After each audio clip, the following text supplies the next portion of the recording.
Welcome to A Belly Full podcast. I'm Tatiana Patton, and I'm the founder of Soul Food Movement, a faith-based apparel brand that is designed to create conversation centered in Christianity and to ultimately encourage people to pursue a real relationship with Jesus Christ.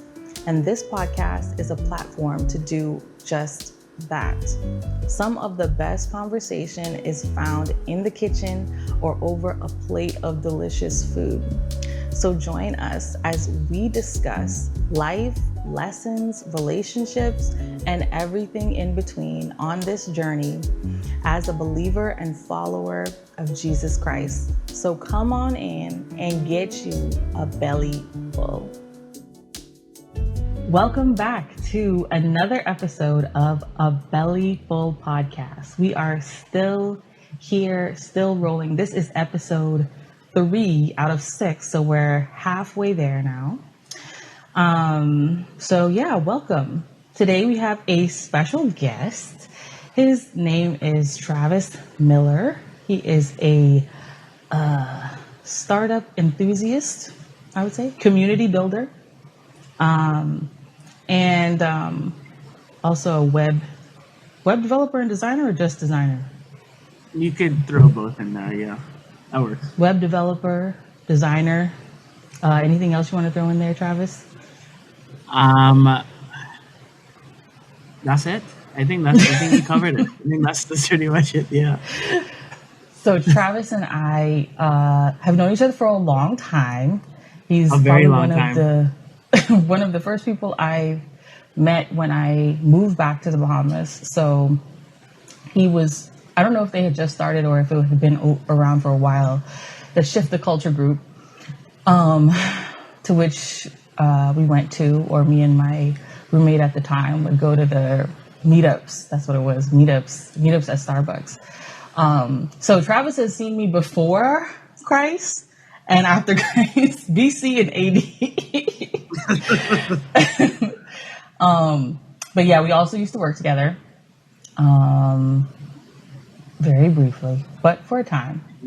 And so, yeah. We worked together for a while, though, actually, whether it was formal or not formal, like in a lot of different things, whether through projects, with like Starter Island, or like, before we would do business, after hours. After hours, we would have a group of people that would work at our house until like sunrise, or I don't know how late, pretty late, after hours. Yeah. And then Travis, you don't know this, but between Trevon and I, we have friends with similar names. So when we talk, I know you're Travis, right? He has someone who's close to him whose name is Travis Hanna. And then I have Tony, and he has one of his best friends is Tony. And who else? I don't remember. There might be somebody else in there, but basically when we be talking, and he would be like Travis, and I was like, which? Gene. Oh yeah, Eugene. I have a cousin named Eugene. He has a brother named Eugene. His dad's name is Eugene. My uncle's name is Eugene. And so anyways, it'll be like, when we're talking, he'll be like Travis, and I'll be like, which Travis? My Travis or your Travis? Or he'll be like, I seen Tony. Which Tony? My Tony or your my Tony or your Tony? But I'm both. I should be both your Travises. So I don't know how y'all need to. I gotta figure that out. So yes, Fee too. Oh yeah, and Fee. He knows somebody named Fee, Ophir, and we know Felicia. So yeah, it was pretty interesting when we were dating that we had like, I don't know what you want to call that. Reconciliation. But, yeah. Reconciliation. Yeah, you have to reconcile the friends and the names and where they fit and all that stuff. Right. That isn't the official word, but I just reconcile, like it counts. Yeah. Right. So yeah, whenever I feel like I have a conversation with you, it's usually about business or something about moving forward, something about evolving. And I would say that we've both evolved in our walk with Christ or in our faith walk. It's obviously continuing to evolve. Oh, sorry. People like to know. I'm not doing a great introduction of the type of dishes that I do. So this dish today, sorry, before we get into the conversation, what I'm cooking today is a cassava. It's not, you can say it's a cassava cake, right? Have you ever had a cassava cake? No. Have you ever had any Filipino food? Probably, but nothing really I can remember off the top. Okay, so also in a period since we haven't talked in a long time, I met my mother, right? Yeah, I knew that. Yeah. Okay. Oh, sorry. Yeah, so I have come in touch with my Filipino heritage. I met my Filipino family, but also there's a Filipino restaurant on Elizabeth Ave called Manila Grill, and they have. Oh yeah, I know. I seen that place. I never been there before though, but I know where it is. It looks really good. You gotta go. And they're on Craven too. I think they should still be on Craven. So they have cassava cake. Trevon is gluten free, right? So he can't eat gluten because he's kind of like allergic. And I found out that the cassava cake, because we had it, I think on my birthday, and I had never had it before, and it was so good, but I thought there was like gluten in it, but then they said there's no gluten in it. So it's like literally made out of primarily cassava. And so they usually put it in like a pan, but I have remixed the recipe. I've seen other recipes and I kind of like add what I like. And sometimes I make it good and sometimes it doesn't come out as good. But I think from the last recipe that I made, this is where I'm sourcing it from. But I like to put it in cupcake tins. Excuse me. I don't know why I get gas whenever I'm on the podcast. Like whenever I start talking on, like when we're recording, I get gas and I start burping. I wasn't burping before anyway. So I like to put my cassava in the cupcakes, and that's what I'm going to do today. Now I did a lot of the hard work. It's hard Ladies work, and gentlemen, I would just like to say I was on the call before we kicked off. The cassava really she worked hard. The cassava was trying to take me out, man. It was rough because your hands kind of like from shredding it. So you have to cut open the cassava, take out the little middle part, and then you got to shred everything. And that takes so long. I usually do it like the day before. So anyways, all we're going to do now is like mix everything together. And then I'm going to put them in the cupcake tins and then I'm going to put them in the oven. So that's what I'm going to do. So yeah, Travis, tell me so I don't know where to start. Start from when we met, or I guess how your walk with Christ, where your walk with Christ kind of started, or where it evolved from. Yeah. Yeah, well, I always had Christ in my life, but it was more of a situation of I knew of Christ versus knowing or getting to know who Christ is. And I think that evolved probably over the last like 2 or 3 years. Again, if you had to timestamp like where we knew each other from where we are now, I mean from then to now, especially being creatives and especially through Shifted Culture, we were in a place where almost like sojourners, just trying to figure out like what are our talents, what are our skills, and how does this all work? Like how do we make a living out of this? How do we contribute to society with this? And I think as we tried to explore that, I think a lot of it was still very like self-centered in terms of, okay, I need to fight, like almost survival almost to a degree, especially coming right back home in terms of how am I going to learn how to move in this environment, right? And I think because when we came back home, it was like when you came back home. Sorry for interrupting you. It was a different mentality because it was like you're trying to, as creatives, trying to shift the way that people would think about creatives. Like there wasn't as much value put on things as now, and so it was like a lot of people coming back from, like being away and learning and having like a whole new world of ideas and things, and coming back and people trying to put you in a box. So it was more of like a effort to try to break that mold, I guess. Sorry. Yeah. No, but no, you're right on point. Like, it also people putting you in a box, but then also learning how to work with like limitations for the things that we don't have, that what we were used to, you know what I mean, in terms of opportunities or resources and stuff like that. So it was helpful for us when we met that group of people, and that was a really good, I can't even imagine what life would be like if we didn't have that. But along with that journey, again, came a lot of, you know, anxiety, late nights in terms of figuring out how we're going to make it. You know, disappointment and frustrations when we tried to execute on certain things, but either people didn't see it, or, you know, for whatever other reason that may have worked, or just, you know, needing to get experience and having to take this thing right now in order to get something that feels secure, just to get your foot in the door and stuff like that. And I think we wrestle with that over and over again. But again, like we said before, I think a lot of that in our head, like before we really tinkered down and started working together as a group and collective, I think a lot of that still, to the most part, was self-centered. How am I going to do this? How am I going to move forward? And then we got to a point where we each of our individual projects, we succeeded in doing the things that we set out to do. But I don't know if you ever felt like this, but like you always felt that either it wasn't good enough to do this thing, or you didn't enjoy it long enough after you finished doing the thing that you did, or like you figured you have to do the next thing. So it's always like this hole and this emptiness, you know what I mean, as you move through trying to figure this thing called life out. And I think that for me over the last few years is recognizing that, like, through your own strength, your own devices, you can't really fill that hole like God could fill that hole, you know? Yeah. In terms of recognizing who's really responsible for everything, in terms of your every breath, every opportunity, the people around you.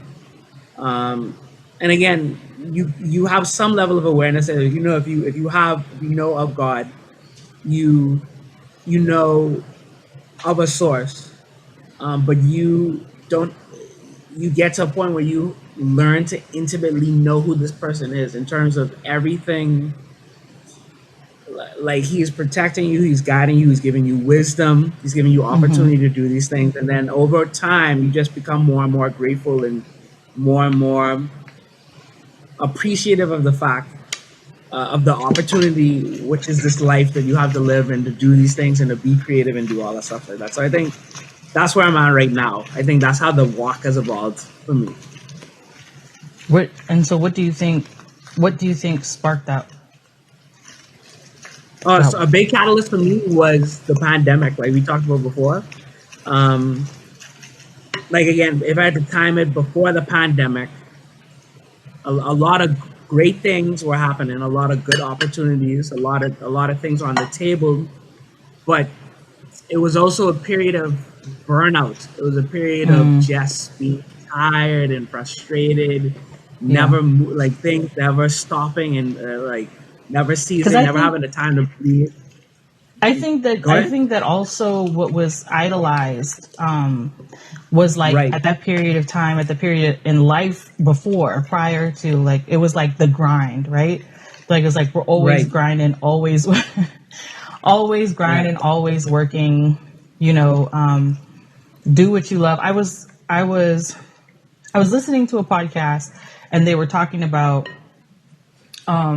because, you know, it's always about doing what you love, or people will encourage you. And for me, for a while, it's like, you know, do what you're passionate about so that you're not really working. I think they were talking about maybe influencers doing that. But they were saying it in a sense that when they're doing that as influencers, like saying that they're doing what they love, so they're never really working, but they're working like 24/7 all the time, and that still isn't as enjoyable, and that some people would prefer to, I guess, be happy with their positions at, like, working at a job. Now, I would say, I can't say I feel the exact same way, but I feel like I can understand that perspective, because it's like we're still learning, right? Like, I don't know. I don't know if I would want to, like, for me, because, well, to be honest with you, I feel like the job, okay, I feel like doing a job or working outside of God's will, or what God has for you to do, or what God is leading you to do, where he's telling you to go. And where, as we were talking about before, with faith, having faith and relying on him with certain things, that's the hardest part sometimes, is letting go of what we think we have control of. But anyways, when you fall back on some of these things for safety, like, I just need to work this 9-to-5 job because I need some cash in my bank account. I need to make sure I have that, because in that sense, I'm the one who's doing that. I'm the one who's making sure that I can provide, right?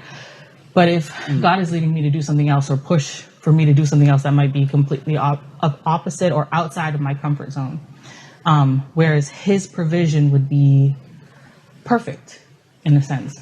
I feel like when you opt out to go the safety route, I see it as like slavery.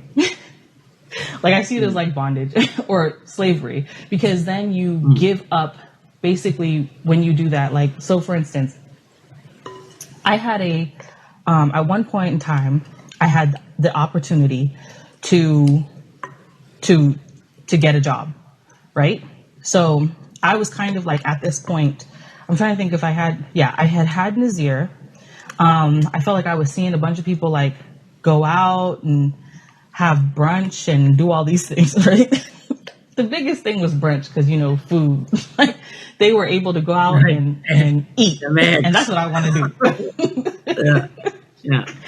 And I was like, man, I want to do that, man. I need a job. I don't care. I need to be able to help contribute to my household. Like, I need to start making some money, man. That's how I started feeling, right? And so an opportunity came up where I had an opportunity to apply for a job. And so I was like, yeah, man, I will do it. Let's say I'll do it if I can do it remotely. That was my preference, because I was like, I'm still taking care of Nazi. I actually would prefer to be here,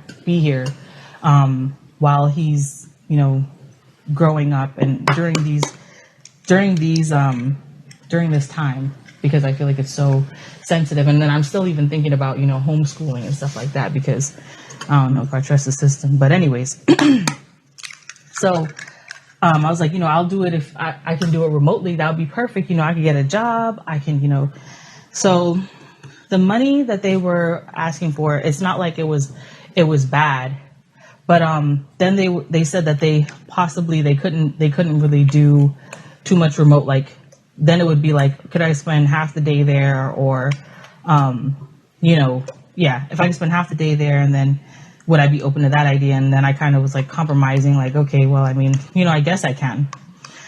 And then the amount of money that I would have been getting paid was like, it was okay, right? It's not like a life changer, but it was okay. Like I said, it would be a little bit safe. But then I was reading something in the Bible. I was reading when Samuel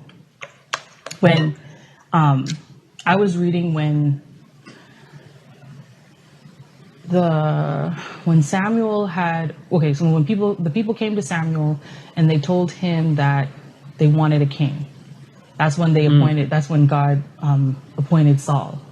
So They went to Samuel. They were like, yo, we need a king.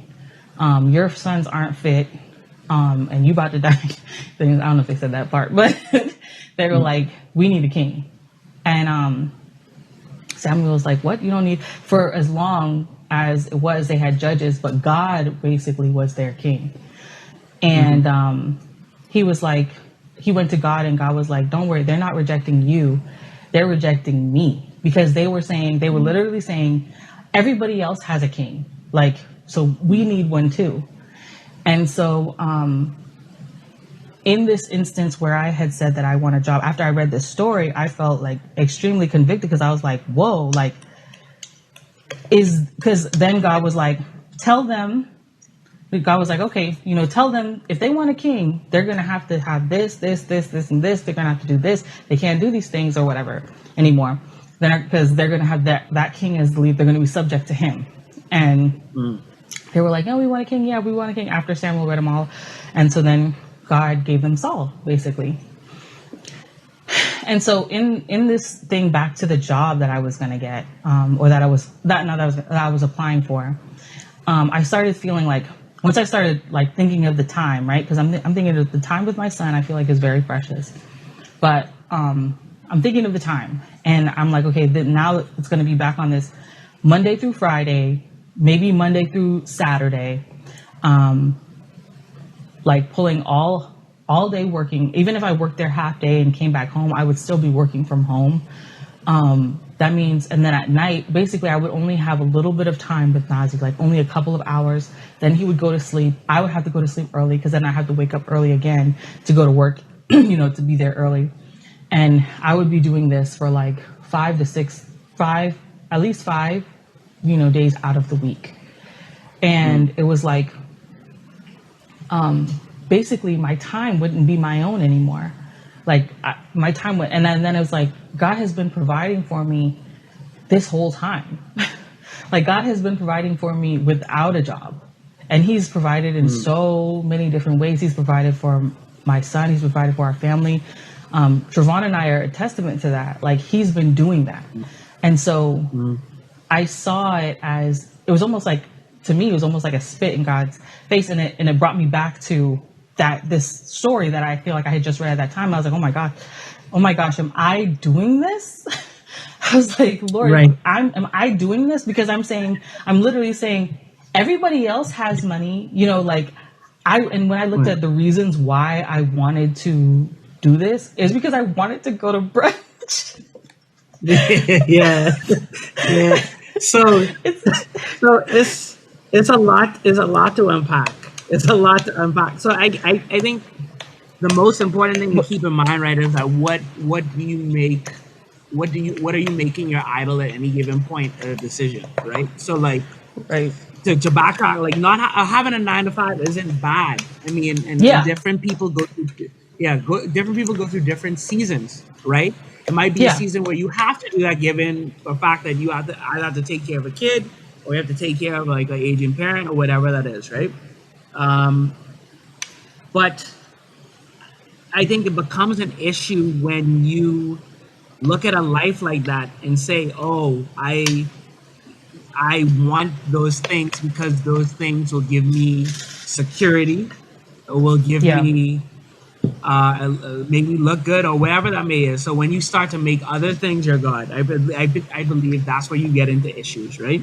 It might very well be a situation where you have to take an opportunity, or you have to do a thing, and God might be leading you to do that thing in order to provide in that moment. And again, that may only be for a season where you do X, Y, and Z, and then you transition to do anything. So I think a key thing to keep in mind is that to be flexible and available no matter where God moves you. I don't think God takes you to do what God for that to be end. I think it should be led by God wherever and whatever he's leading you to do.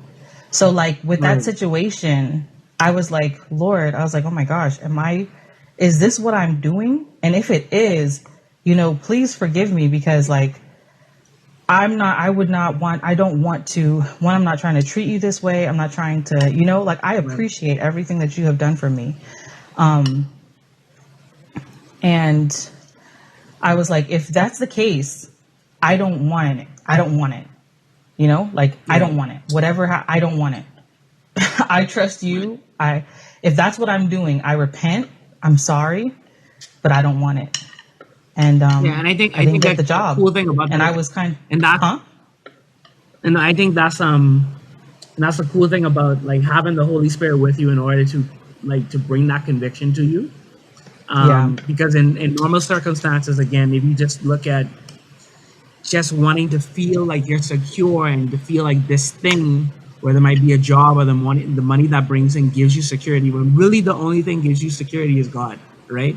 And it's a different shape for a lot of different people. and at the end of the day, what God has put into you in terms of your creativity, your ability to do these things, that could be applied into any season as long as that, or anything, as long as you are doing it with the right intent and the purpose in mind, right? So Yeah. and again, everybody, it's so weird because everybody's situation is different. But I Yeah. think above all, you came to that place where you realized, and you took that to God in terms of asking, like, Lord, check my heart on this particular thing, you know. Yeah. And we always have to do it on a consistent basis. It might not even be a job. It might be not talking to somebody, right? Out Yeah. of pride's sake, or like not stopping to help somebody when you have the ability to do so, right? Because you feel like, oh, if I give them something, then I won't have anything, right? Mm-hmm. It could be very intricate,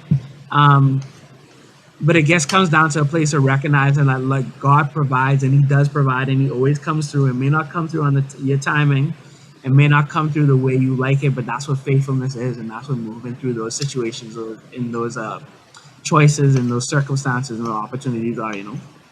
Yeah. The way He comes through will be perfect for you, like for you and in your situation. So it may not be Right. what you want, but it's always for the best. Right. Yeah. I remember one time when I was at the space, because once again, Travis and I used to work at this we worked at this place called Theory Exchange, right? Yeah. Yeah. It was like a co-working space. And A we very called it baby the space. co-working space. A very Yeah. what? A very baby co-working, a very infant. If you have For what editing it was skills, at that time. if you have editing skills and you have the video, you should put the I know, that's what I was thinking about that. I think I know I've showed Trevon. I have it somewhere. Like I have those videos saved somewhere. And I don't think it's on my old iPhone. But yeah, I was definitely thinking about putting that as B-roll over this. But yeah, I remember when we were at the space, that was when I kind of like, I had just started the ministry that I was in at that time. That I had just gotten into it. That was in 2017, I would say. But I knew, like I said, I've known Travis from like 2014. I want to say 2014. It has to be 2014. Yeah, it was like not that long after I moved here. Yeah, that's about right.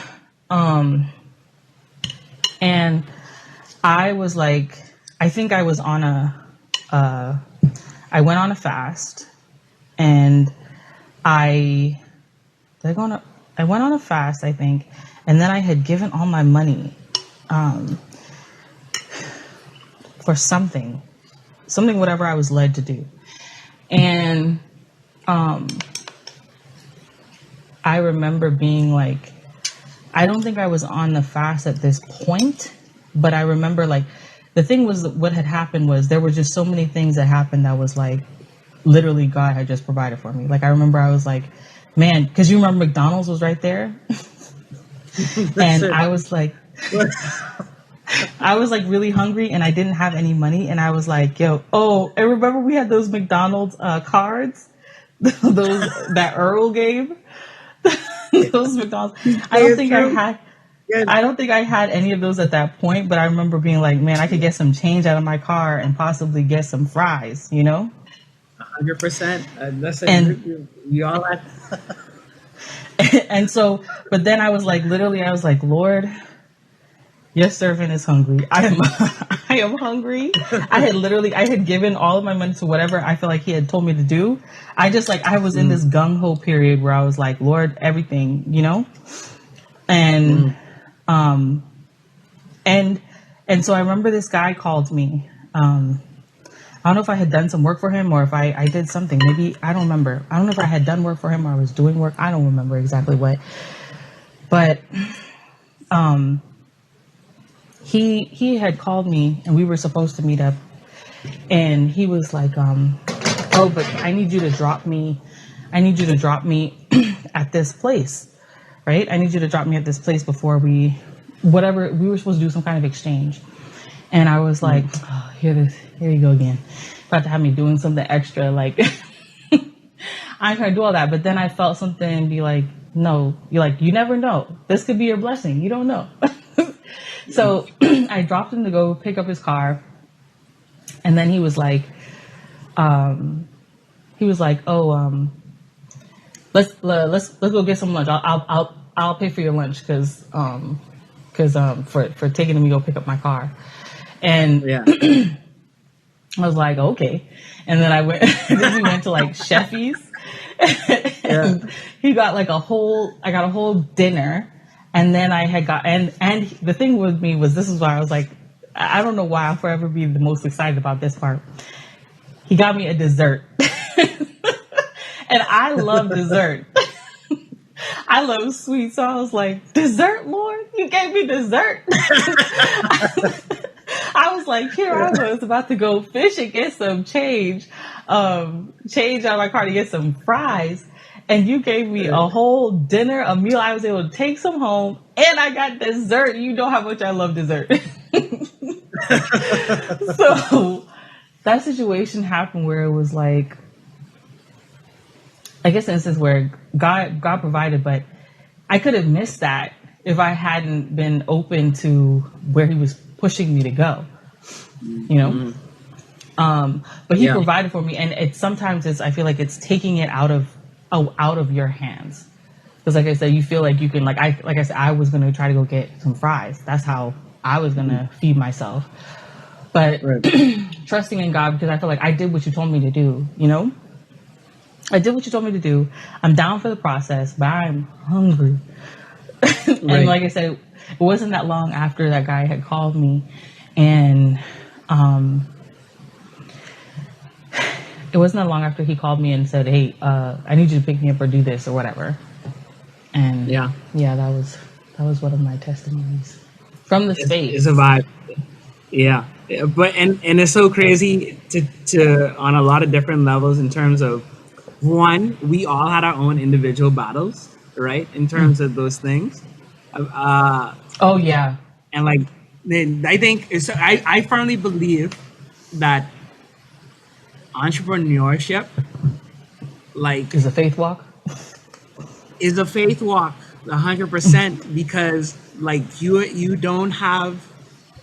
really experience what the Lord can do and how he provides in a very intimate level when you have to put, when there's so much uncertainty of a job and opportunity, if this thing is going to work, if this thing that we're pitching they are going to like, when the next check is coming in, like all that stuff. Like entrepreneurship is a faith walk to a degree. I mean, to the ultimate degree. Yeah, I think that it's where a lot of my principles came from, because you know everything is also I feel like God teaching us lessons. You know, he was putting us through processes, right? So the beginning of my entrepreneurship started when I moved to the Bahamas, and that is really like I said, you don't rely on you could try to, fall into the safety net of, like I said, just finding a job. But as an entrepreneur, you got to make it on your own. But you have to really, I feel like being an entrepreneur, you really are, you really have to end up acknowledging that, whatever I'm getting is what God is giving me. Because I can, and then also recognizing there's some stuff you can't do to your own strength. Like you have to pray, you have to be thankful for what you do have, and recognizing you have more than you think you have. And then also, like, again, being faithful in those periods of like drought. You know what I mean? As you talk about this, I think about that story with Elijah, where it was a drought coming, and then the Lord provided through the crows to bring him bread. Or like, even when you look at the prophet Habakkuk, and he has that poem at the end of Habakkuk, in terms of even though the fig trees don't produce any fruit, or like there's no spring dew or anything like that, I will be faithful in the Lord. I paraphrase that, but like it's a beautiful poem. It's Habakkuk 3:17 through 19. And I don't again, think I've numerous read Habakkuk. proverbs. Yeah, it's so good, and it's short. It's short, but you know, it's just a prophet like looking at all the stuff going around him. Again, almost to a degree in terms of looking at, oh, their life looks good. Now, why are these things happening, or why doesn't it seem like there's any justice, and why is it taking so long? But then the Lord, like, kind of encouraging Habakkuk to have faith. He's about to do something crazy, you know, obviously alluding to Jesus, like, coming. Yeah. But again, even most of the prophets, for their faithfulness, still didn't get an opportunity to see what was going to happen in their time, but they still get their reward in the end. You know what I mean? Mm-hmm. So like entrepreneurship in general is a lot like that in terms of having faith that things break through. But luckily for us, post Jesus, is that we have that Holy Spirit walking with us and like to encourage us in faith, and have the scriptures and the Psalms, and to read these things to encourage us during these crazy times. Is it always going to be perfect? No. And I think the Bible is a beautiful thing to have that takes you through that range of emotions, whether you are completely thankful or you are completely depressed, whether you are, you know, you feel slighted or you feel some type of way that certain things don't happen at the right time. You know what I mean?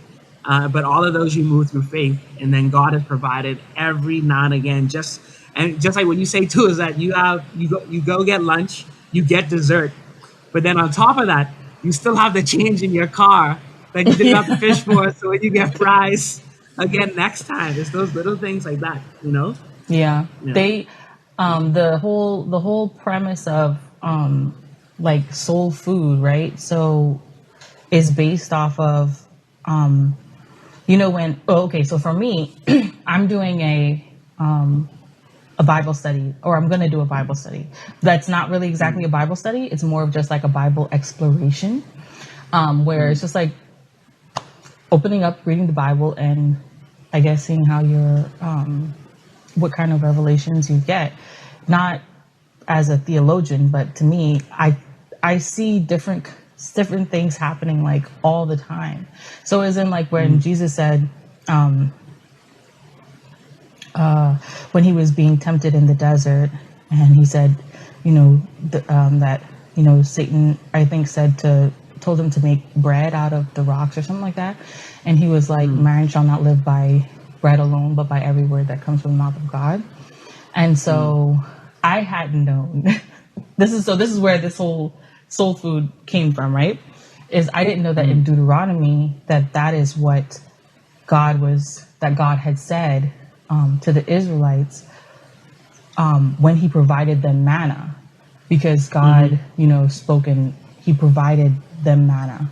And so the manna was, and to me, it's like almost a symbolism of what God provides for us every day. It is still fulfilling, I guess, if you learn to appreciate what he's doing. And so with the whole soul food thing, it's like providing food for your soul, but it's based off of that scripture of man shall not be fed by bread alone, but by every word that comes from the mouth of God. So not just food, but by how we're fulfilled, or how we're filled with like his words, how we're filled with people's testimonies, how that can, you know, like encourage you and bring life to you in that type of way. And so that's why the shirts that I have are made of, they'll always have scripture on it. Sorry, they'll always have scripture on it. Product placement. But that was one thing I wanted to say from what you were saying, but also that I see as I'm reading more and more now, because like, okay, so I feel like there are easy books and harder books to read. So like for a long time, like I think in the beginning when I first really started reading the Bible, like I had gone through like Kings and Chronicles. I feel like I got those. I've gone through those a couple of times. And that's a rough place to start, boy. That's a rough place to start. Yeah. And so but now, like for me, I always feel like I read Job too. But I went through Job kind of deeply because, I think there's like 40 chapters in Job. But I had Ezekiel and Jeremiah and Isaiah have always been, I feel like, heavy hitters for me. And I don't think I haven't finished Ezekiel. And I just started reading Jeremiah because I feel like it's so, let's say I would feel like the way I looked at it before was like, oh man, this is rough, man. You reading all this stuff. And, but that's what a lot of the prophets held, were the people who held people up like a mirror up to the people. It was the roughest of showing you like the darkness in the world, right? And they had to do it in a way, and they were doing it in a way in a time where, again, you had kings that were reigning who had set the status quo on things like injustice happening in terms of the poor not being fed, or slavery, prostitution, all that stuff like that.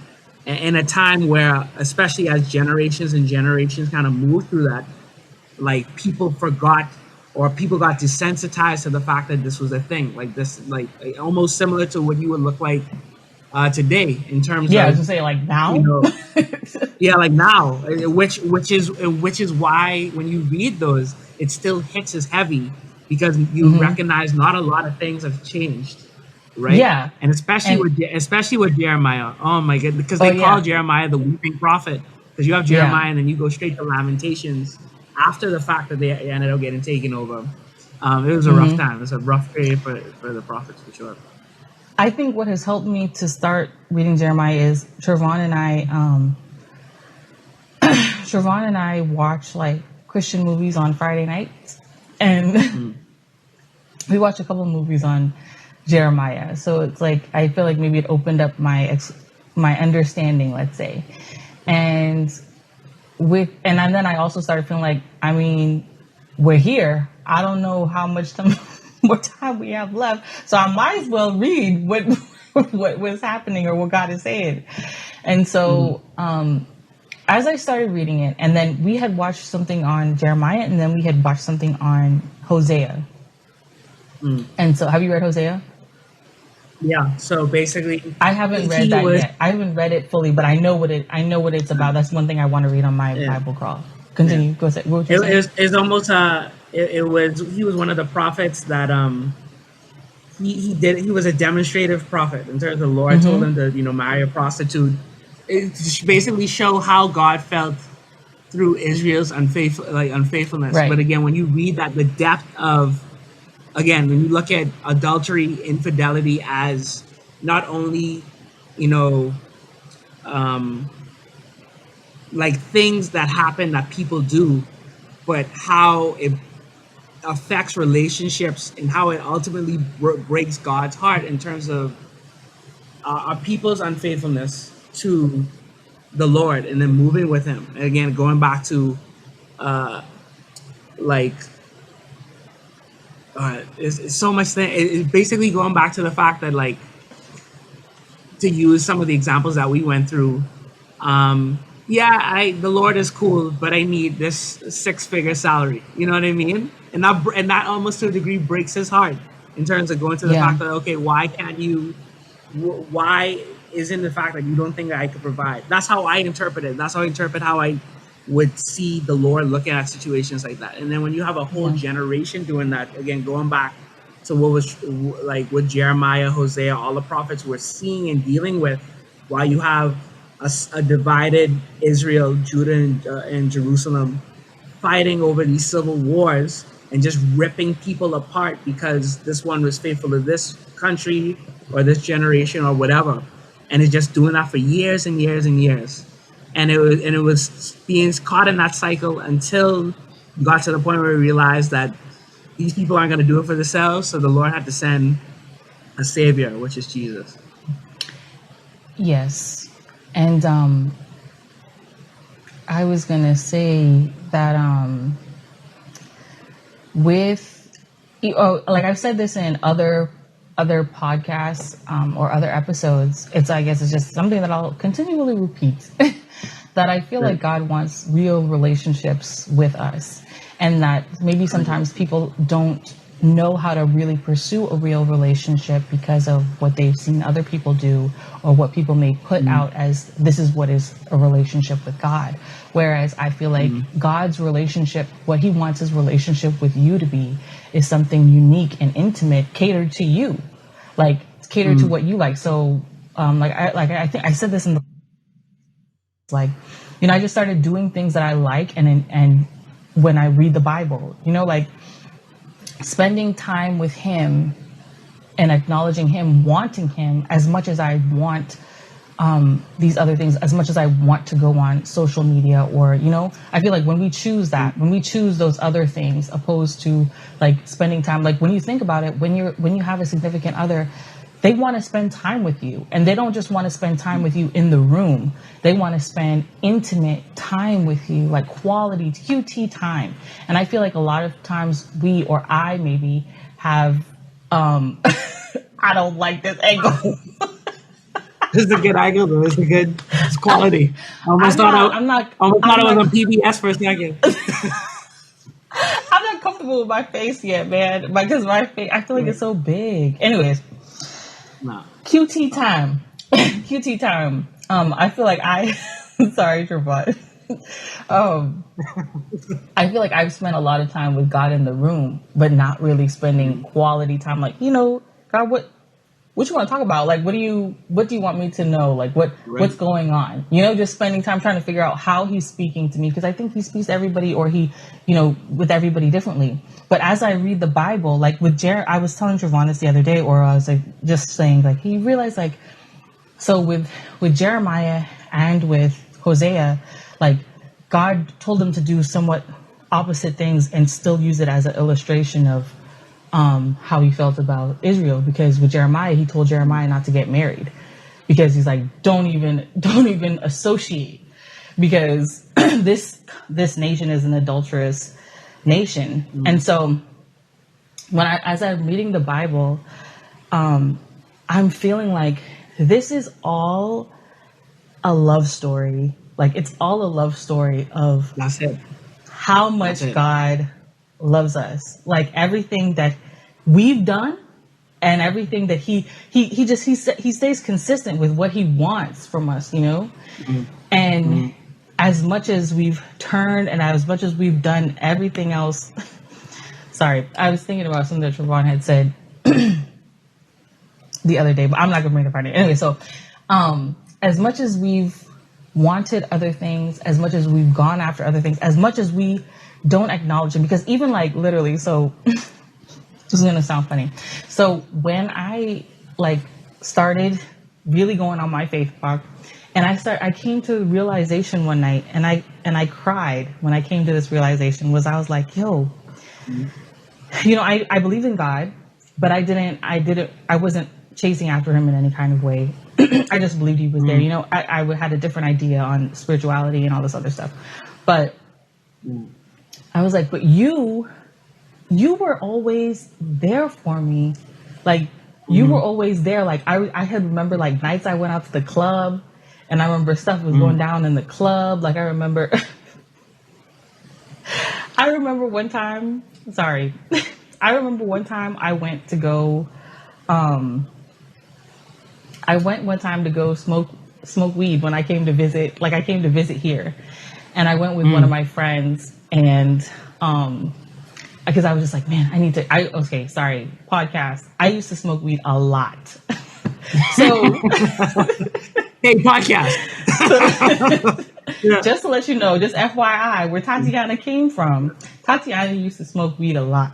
And I remember I was visiting, and I was with one of my friends, and I was like, yo, I need to smoke. And we went to her friend's house, but we were kind of like in this shady area, and we were there, and then some car pulls up. It's like this slow and pulls up, stops out there, and we're like, what is that car? What was going on? So like we start ducking, you know, and then the other guy goes inside to go get his gun. And I was like, literally while I was on the ground, I was like, Lord, not for no weed, Lord. Don't let me die out here for weed. Don't let me die for weed. But anyways, thinking about stuff like that happened in my in my life. And it was just somebody who he knew who was like kind of messing with him. But anyways, that's what happened in that story. But it was like, God, you were there. You were there when I was doing the most dumbest stuff, just the dumbest stuff. You were just there watching and still covering me, waiting for me to get to this point. You knew that, you know, you're putting me through this process, but you allowed me to go out there and do a whole bunch of stuff and not even acknowledge you, you know? And that was one thing where I was like, man, wow, like he really, when you realize how much he loves you and how much he's done for you, how much he's kept you all of your life, even whether you acknowledged him or not, because he wants you and he wants you to want him. That stuff like blows my mind. And I feel like the Bible for me, as I read it more and more, it's like, man, God, you really, it shows how much we hurt God.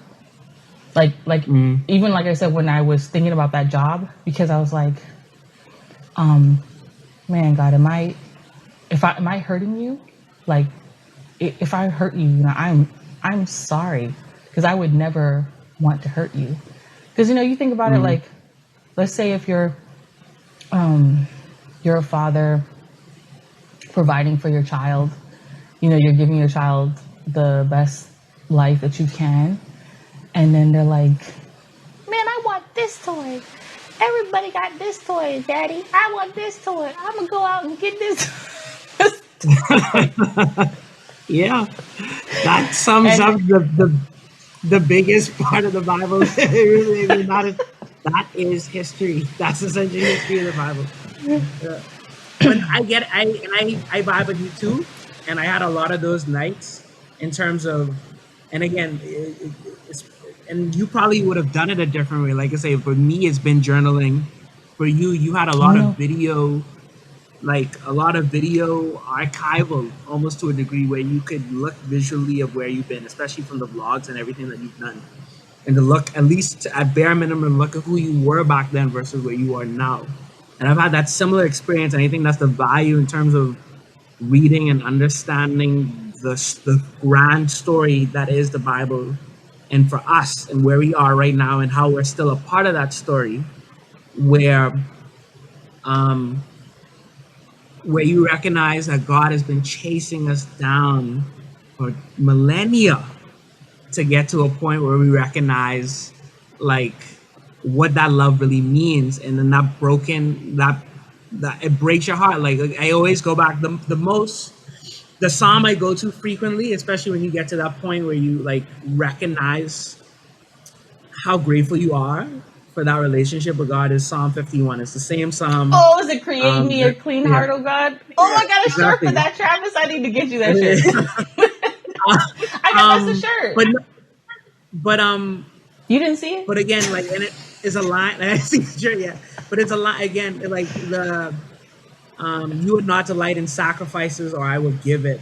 The sacrifices to God is a broken heart, a broken and contrite heart. Oh God, you will not despise. Do good in Jerusalem to your good pleasure. Build up the walls, and then bulls will be altered on your altar. And it comes to that point where like you get to not necessarily a low point that you may hit, or come to Jesus point, although God does use those things as well too to kind of show you like who he is and how to work through you. Or it could just simply be a realization of how this journey that you've been taking on, all the close calls that you would have had, the ungratefulness in yourself to the certain things that you've already gotten and you've taken another way. And to recognize that out of your stubbornness, out of your ego, out of your selfishness, out of the things that you may have done wrong too, like he still would pursue you. He still will give you grace. He still will give you opportunity to come back to him. And again, I'll ping it like in terms of and shape and using that to reshape your whole experiences as you go through that again. Like again, one famous thing that we would talk about, like me and you share an incident with the Starter Island hard drive. Oh Lord. Right? Oh, Lord. Right. Now granted, I'll say the same too. I never felt I wrote it off accordingly. I never felt any type of way about it, right? Wait, you got to tell people about what happened with the starter island. Okay, so with the first, so again, not to run out, the first starter island, we shot video for it, and then the hard drive either fell or got corrupted at one point. The hard drive we lost. got knocked on my side at Starbucks. It fell from my laptop either onto the chair or something. Literally, I remember it happening. I remember it happening because you don't forget. You don't forget when stuff like that happens. It's like, oh no, no. And then it was a whole. And it was Starter Island also. Starter Island was something where we went on different islands for days on a boat. So that's the amount of footage that was on there that I was supposed to edit. Right. That we haven't seen. So it happened, and I think it was a whole month that went by, right? Before you said anything or you said anything. Man, I don't know. I remember I told Tony first. That's all I know. I told Tony first. But it was a while, and then eventually you and Tony came and you said, okay, we lost the footage on the hard drive.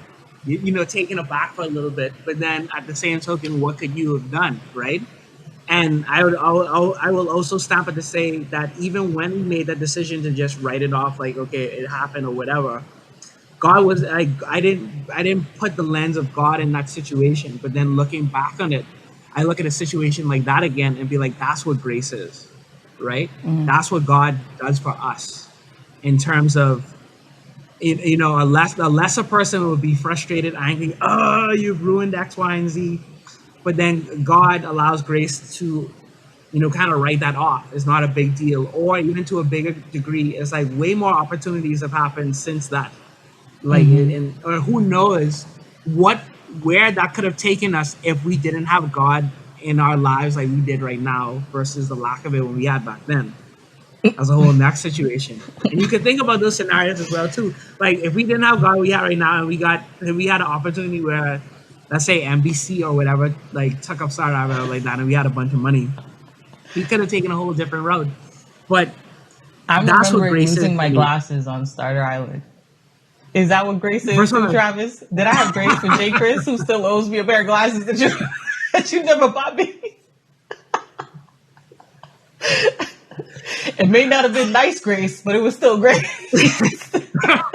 But you can look at it like that too, right? It's like you forget, like that's what forgiveness is. That's what is done for us on a daily basis, and especially for those who walk with God. Yeah. When you were mentioning journaling, because it's funny because Navandria, you know Navandria? Yeah.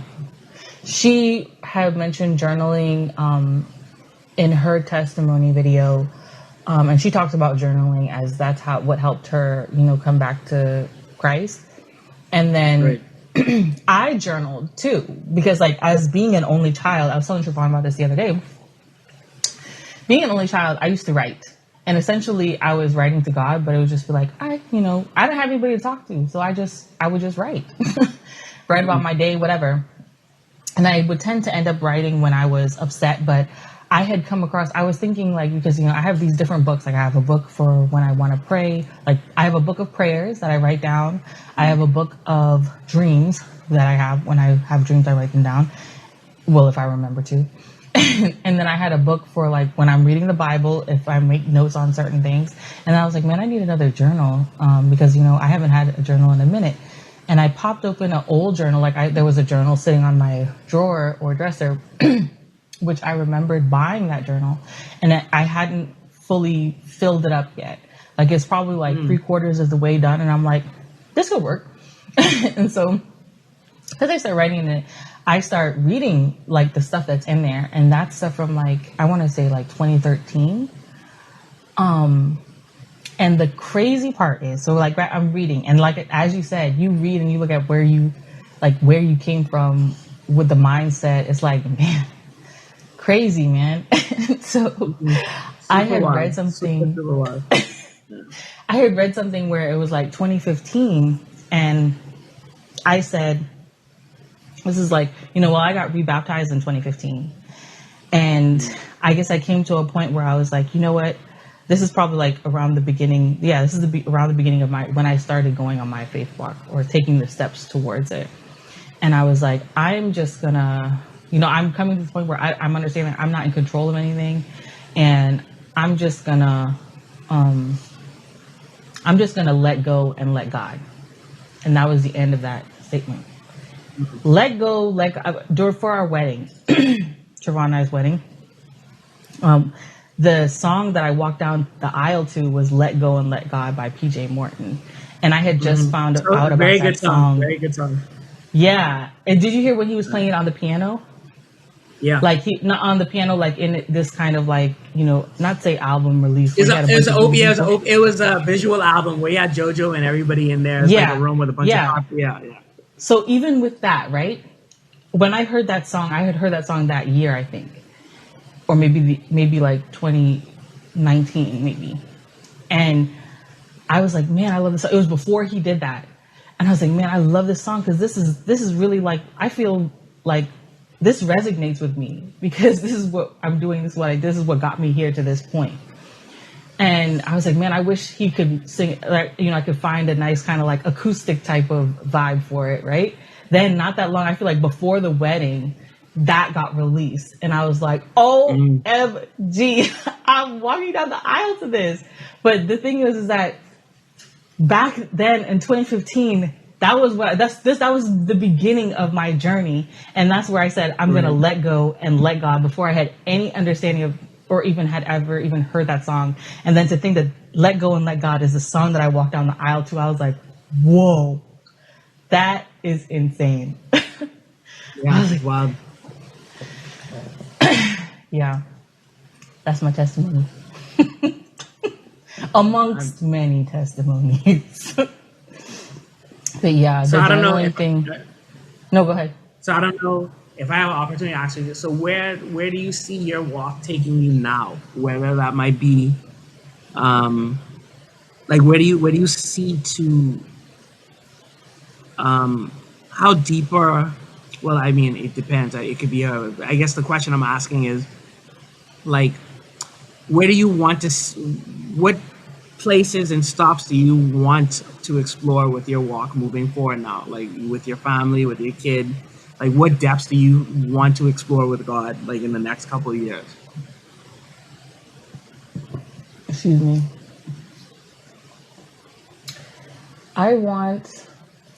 The biggest thing that I can say of what I want is I want a real and deep relationship with God, to the extent that I know and I understand exactly where He's leading me and directing me to go, because we have that relationship. Like, I feel like I went from listening to what I heard other people telling me what God was doing. And I think I guess I was in a prophetic ministry. And the only thing about being in a prophetic ministry for me, like, I guess as a babe, was that I relied on the prophetic. Like, I didn't pursue my own understanding, I would say, because I was able to rely on my leaders. And so it made me still, I guess, in an infant type of form, because I can't, it kind of handicaps you, because then you're relying on what somebody else says to be, whether you know if it's right or wrong. And so it's like, but if you have a real relationship with God, He can direct you, and and you can be confident because you know you have a relationship with Him, you know Him. Right. And so it makes me question some of the things that I've done, or, and I want to come to the point where I have a deep, solid relationship with Him, to where I know Him, He knows me, in that sense where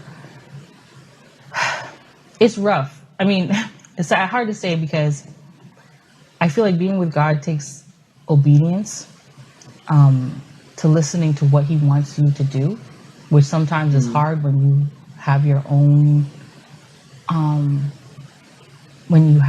ideals or your own things that you might want. And I feel like trying to make your will over his will every day. Right.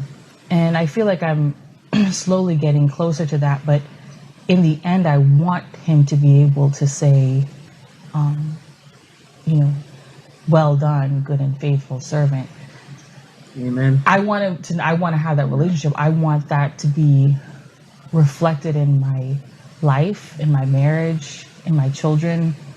Like, I don't know, there could be so many other things that I might, want, but for me, the biggest thing most of all is that I want that deep intimacy. And every day, I think it's just like taking one step. It's not what I'm learning is what I've learned, what God has taught me thus far is it's about sustainability or, as Sharon says, endurance. It's about endurance. But for me also, it kind of equates to sustainability. And it's not always, for me at this point in time, it's not always like everything gung-ho. Like, it's about creating these, what is it called? I'm not say systems, but creating these habits one by one until at the end you have a full formed, let's say dedicated life. Because just like if you're going to do a diet, right? Like if you just go cold turkey all the time, or it might not be sustainable because you haven't fully created the habit, right? So it'd be easier for you to backslide. You haven't made it like a system, a complete lifestyle, right? It could be just this, I'm just going to do this to get this result. And even like I said, with working and doing this, it's just like I'm learning that it's just piece by piece, like little by little. Just don't do a whole bunch of things. Just section one little thing at a time and make it in a way that that this is something that you're going to continually do. So like now I read my Bible, and when I wake up in the morning, I read my Bible in the morning. And for some reason, I don't know, but it was so hard for me to get up and do that every day. But now it's like when I wake up, it's like, no, I have to. And it's just, and it's like I was saying to JD in the other podcast was like, I used to just feel like, man, I can't, I need to be like fasting when I read my Bible. Like I need to wake up Bible, that's it. That's it. But it's like, no, I can wake up. I can get my coffee because, I like coffee. I can make my nice cup of coffee. I can sit down, chill, listen to some music, listen to some worship. Sorry. Listen to some worship music, chill out. And then, based on what I feel like the vibe is, like maybe I'll just sit and listen to the music for a little while, or maybe I'll just read my Bible first, or maybe I'll just write out the prayers. Like even writing out the prayers, was something that I had read about somebody else doing. And it really has helped with me, especially when you come for journaling, because it's just like, I feel like a way where it's like a sincere way of me saying, Lord, please do this or whatever. And then also you can look back on the prayers that he's answered. And I like to highlight them and be like, man, dang, I prayed for this person, this happened, or I prayed about this and this happened, it's a great way to look back on what he's done. And so I don't know, I guess to answer your question is I want to have that deep and intimate relationship with God. That's what I want the most. Vibe, nice. What about you? So, especially at this point in my life, so I don't know if you go on Facebook, if you look at my cover photo, it's a painting by his name is Jose Santiago or something like that. Jose Carlos Santiago, I believe. But he's an artist. He did variable like stories from the Bible, but that one is like on the parable of the talents. And like if I had to sum up what that means to me, that story and what that means to me in terms of what the talents are is that time. Like, and I feel coming into this new relationship with the Lord, being more intentional about not only what His will is for our lives, but like how I walk within it is to use that time wisely as possible to get to that point of like, okay, well done, good and faithful servant. You know what I mean? Mm-hmm. Whatever that may look like, and being open to whatever God makes that look like for me, whether it might be in ministry, whether it might be in the work I do, from a creative standpoint, or just even just being a servant. But like time nowadays just feels like I have extra time in order to make that happen now and to be intentional with that time now. So that's what I hope for me over the next few years. Yeah, man. Well, let's pray for the both of us, man. Let's pray that that's what happens. I pray that for you. Yeah. I pray that that's what happens for you, Travis. And I pray that that's what happens for me. I pray that's what happens for you too, my friend. And it's a beautiful place to be. Again, is it always going to be easy? No. But God will equip us for that. Are we always going to be confident in whatever we do all the time? No, not really. But we move with God through those situations, but again, it just feels like extra time on the clock now for the little time that we do have left.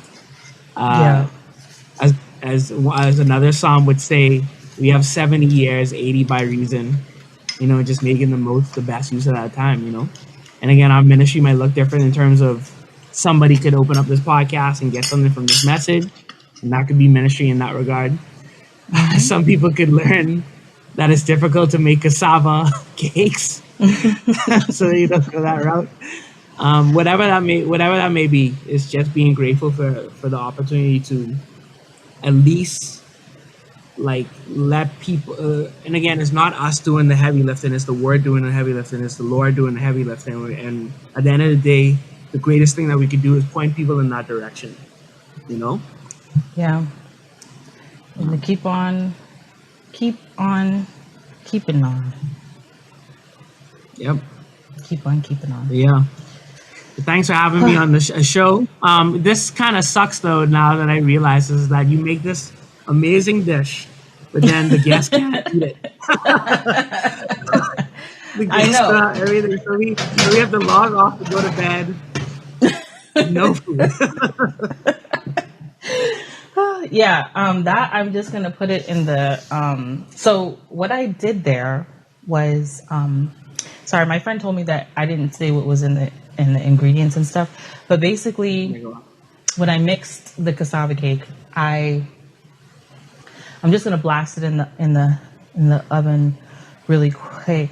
I'm also realizing that I don't have a plate to put it on. Maybe I'll just put it on this plate. Anyway, what I did was I took the cassava, mixed it with cheese, cheddar cheese, coconut milk, cream, carnation cream, and sweetened condensed cream, and sugar and butter and a little bit of salt. And I baked it. And then I mixed this mixture, which was of just coconut milk and sweetened condensed cream. And I put it on top of the cakes. But also this time, I hadn't done this before, but I tried it out. I'm going to try it out this time. I put cheese on top of it as well. And so what I'm going to do is when it's done, because I'm just going to blast it for a minute. Basically, it's just to make the top a little crispy. Trevon is the one who did this, right? Because Trevon likes sweets. And so he's going to sweetify anything. He's going to sweetify any sweet that you bake. So he had taken this one time and he had put some ice cream on top of it. And it was actually really good. That sounds nice. That sounds good. It was. And so I had gone to Wendy's today. I don't know what you ate today, but I ate some Wendy's. And I was like, man, instead of having to go to the store and get some ice cream, I'm just going to get a Frosty.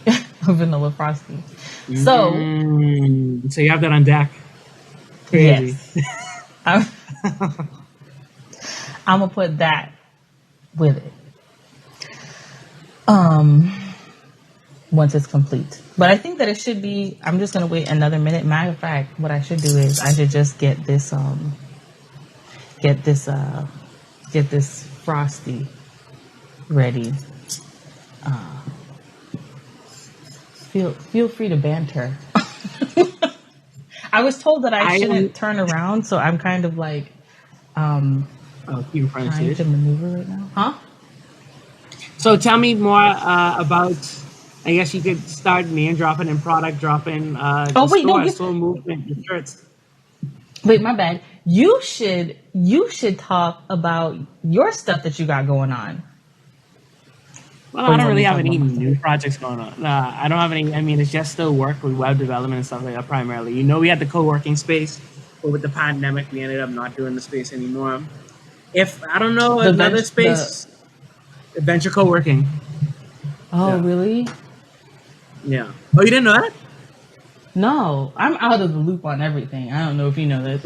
I've really got Instagram properly. Everything that happened around that time. But yeah, no, we don't have that space anymore. And who knows if something else happens in the future, I will be open to it. But that's probably the last creative project, the big creative project that we worked on. But we'll see. Be hopeful for the future. I mean, but outside of work, I mean, again, I've been super involved with ministry, with youth ministry, and that's been cool just to see the kids. MPCC, New Providence Community Church. Oh. Yeah. So that's been cool, especially being in a place where you work with these kids, and they also have a lot of questions about like life and how it works and how they fit into it, and like being in a place where you could dissect the Bible and discuss these things in that context and to see how God moves either through that ministry or through them. So that's been very good. That's been very cool. Yeah. Yeah, Trevon and I are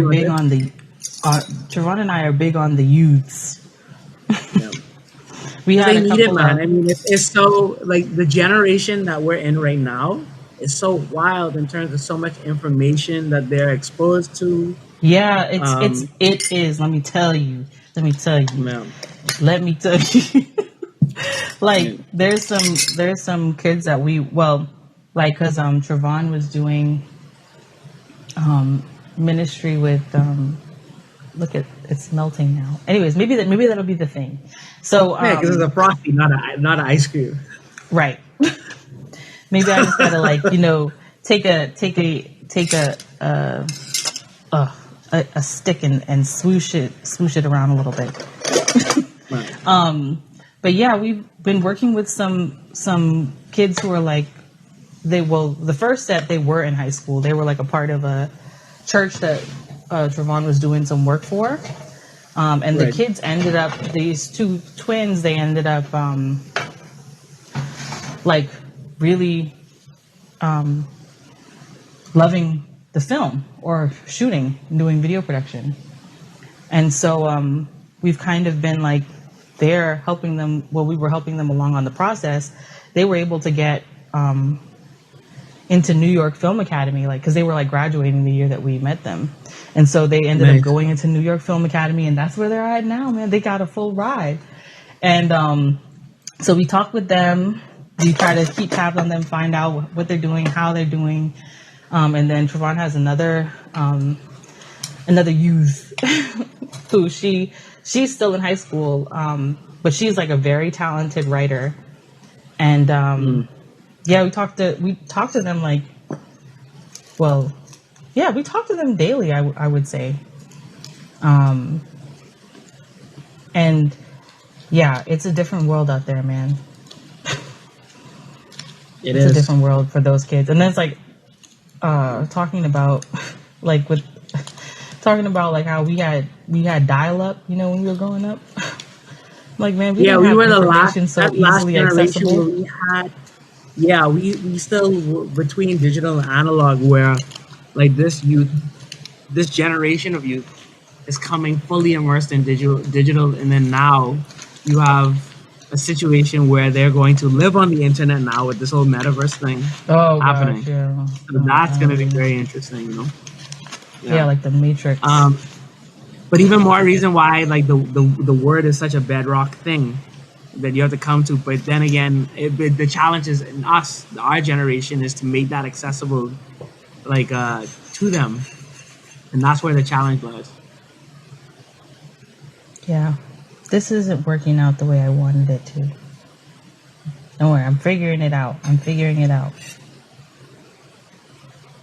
That's good though. That's a nice Does plate. it? Yeah. It looks like a disaster. Try it though. Does it taste good? You have to sample it. What about the pictures? Look at that. Nah, the picture is a wrap. You can't get a picture. What do I do? Nah, you can't get. What do I do? I'm going to try it. One. You say what? Use another plate? No, plate. You will get it on the next. You'll get it on the next. Oh. Yeah. So let's not look at the overhead. Let's just try it. Taste it though. You gotta taste it. Taste it. It might be ugly, but it tastes good. It might taste good.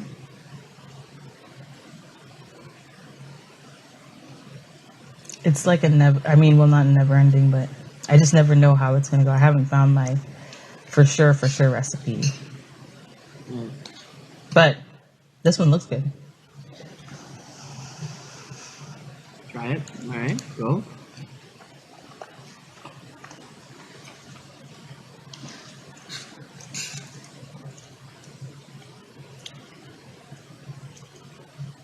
It's good. that's a long silence. Because I'm tasting it because like the thing with the cassava cake is it's like don't show the plate. It looks terrible. It looks good from that angle though. It looks good from that angle. It did. From the PBS angle. It did. The PBS angle. Because with the cassava cake, sometimes if you don't get the cassava right, it can taste not gritty, but like you know how coconut has a texture. Yeah. It would taste like dried coconut. My bad. It will taste kind of like dried coconut, but it's not dried coconut.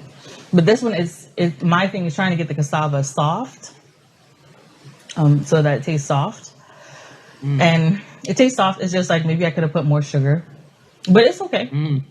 It's good. I could put something. You could always add sugar on top of it. Nice. But yeah. When they see these pictures, it will not be that.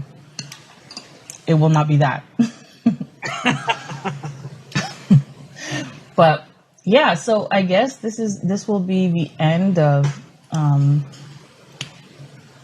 our conversation.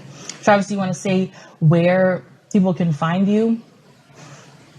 Even though I am Are you off of social media? No, I'm not off. I'm just not on it as much. But you can find me at Travis Miller Web. That's Instagram. That's Twitter. That's Medium. Oh, Twitter. So do you know how to use Twitter? I'm still trying to figure it out. Do you tweet? Know how to use it? Just not actively. I mostly retweet more than anything. But yeah, I don't want to just tweet type. I like to use it for to follow other people in the industry and see what they're talking about, trends and stuff like that. Makes sense. But I haven't really typed anything much unless I'm replying directly to somebody who's having a conversation with me. Interesting. Yeah. I just feel like if I'm talking, am I just talking to nobody? No. Nobody's following me. Because nobody's following me. It's just a vanilla. It's a vanilla Facebook. How I would look at it. It's barely any photos. I mean, photos aren't the focus. It's just the text, and then photos come after what on that. It's just what would a social media be like if it was just statuses? That's how I would experience them. But yeah, the handles are Travis Miller Web on IG and Twitter. My website is Travis Miller Web, where you can see a little bit more about me and the clients that I've served over the years, and Medium for the blog. I haven't posted anything in a while, but I still have some. You have a blog? Well, Medium. I use Medium as a blog. But I haven't posted anything in a while, so please don't judge me on that. Yeah. Okay. But yeah. Well, yeah, I'm very. And I guess I would be thinking to say, you also follow. If you want to get connected to a creative community, you can look for Shift the Culture, which is on Facebook. And then we have our WhatsApp group, obviously. But find us on Facebook first and foremost. We'll post things there frequently. We'll share other news and stuff that's going on in the community, and then get connected. So yeah. Yeah, it's been. I haven't talked to you in a long time. So it was pretty good catching up. I feel like the last time I talked to you, I was definitely in a different space, and now I'm in a different space now. So it's like that ever evolving process. Exactly. But it was good. It was good catching up. Yeah, man. I'll see you around the island again sooner rather someday, maybe, hopefully, because I don't be out. Yeah. I was going to ask you what's your location, but that's not necessary on the podcast.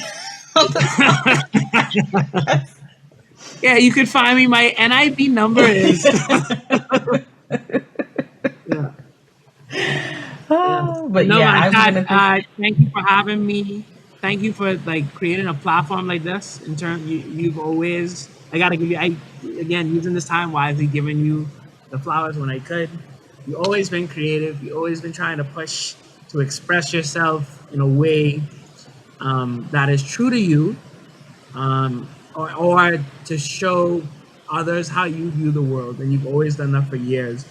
And I pray for you on this next endeavor that you continue to learn and grow through this, and this is successful, and that God continues to be with you, man, and you and the family with Trevon, Nazi, the whole family, and I pray that He guides your hands when you grate cassava in the future. Thank you, my brother. Thank you. Yeah, man. Blessings, man. I appreciate you, man. Thank you. Yeah, I feel like that's a great place to put something from the space at the end of this. Yeah, just right podcast. Some G-rated space recaps, just so you can get an understanding of the background. Exactly. But yeah, I'm very thankful for your company on here. And for being vulnerable and offering, talking about where you're at. And that's what it's about. So yeah, still don't have a proper send-off other than I pray you guys stay blessed, have a blessed week. I don't know if that's the send-off, but we're going to end the podcast here. So have a good night, y'all.